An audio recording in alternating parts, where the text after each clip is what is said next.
kubwa sana. JB, marehemu apita katika mikono yako ya Jerusalem.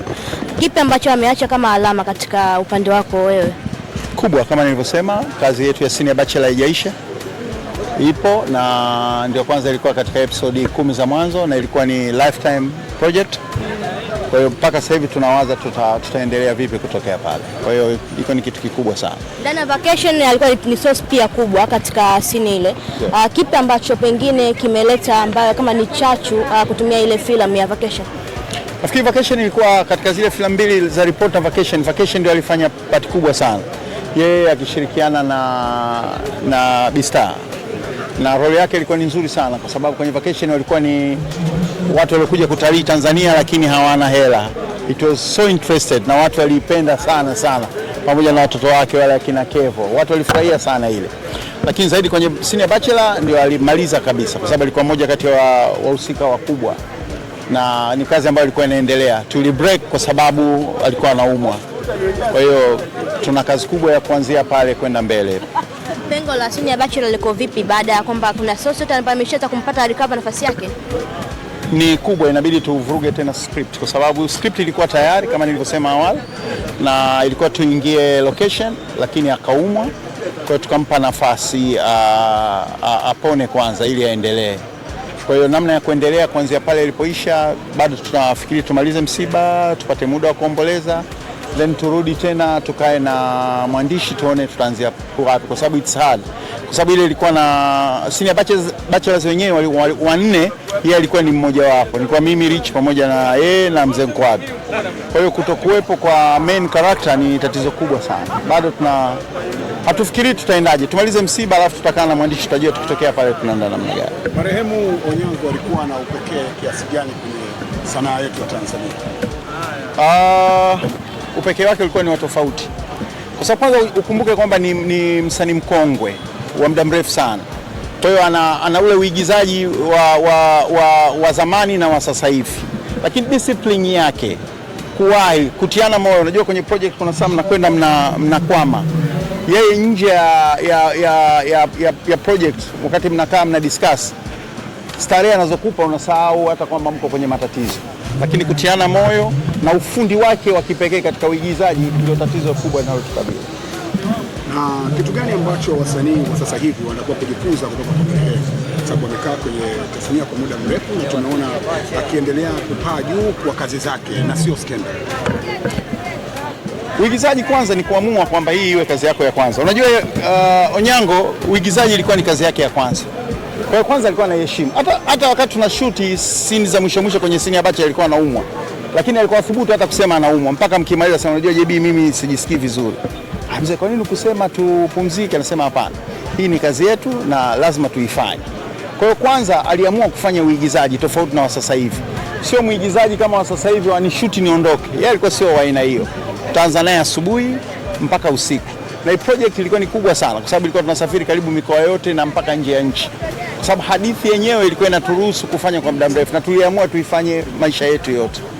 Pale kwenye utamu ulipoanza naye ndio ameondoka.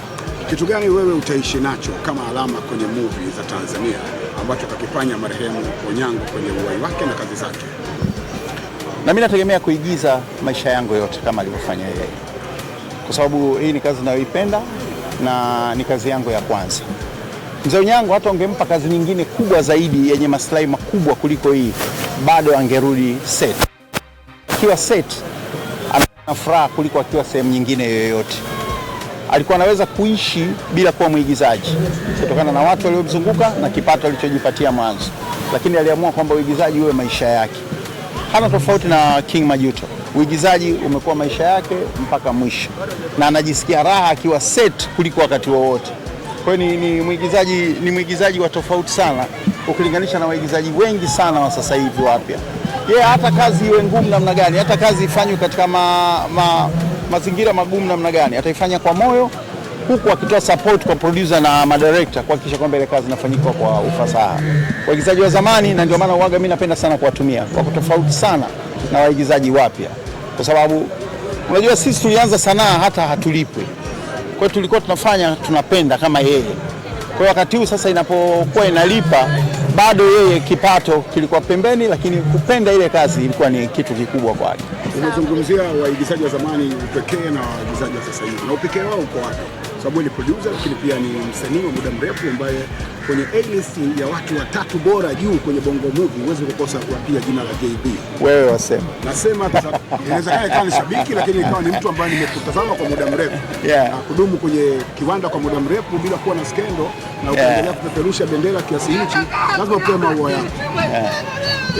Tofauti ya waigizaji wa zamani na sasa hivi, waigizaji wa zamani walikuwa wanaifanya kwa kupenda.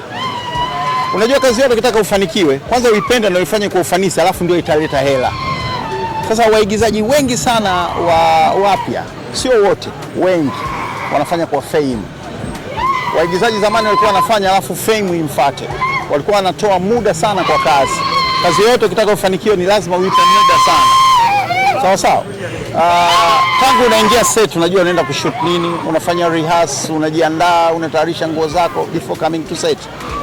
Hiki si sana kwa waigizaji wengi wa sasa, ingawa wapo waigizaji wa sasa wanajituma, lakini we can count them, wako wachache sana. Wengi matayarisho yao ni hafifu, kufikiria kwamba ni kazi ambayo itakupeleka mbele pia it's a problem. Sometimes sisi tunafikiri kwamba pengine labda sio kazi yao ya kwanza, na ndio maana tunalia kwa kwa Onyango, kwa sababu Onyango hii ilikuwa ni kazi yake ya kwanza. Hata ungempa kazi nyingine yoyote, uigizaji kwake ungekuwa kazi ya kwanza. Kama nilivyo mimi. Tulimalize na hili. Tuko kwenye huzuni lakini leo pia ni siku ya furaha. Ndugu yetu kwenye kiwanda cha movie, Wema Sepetu amepata mtoto. Neno lako ni lipi kwa Wema?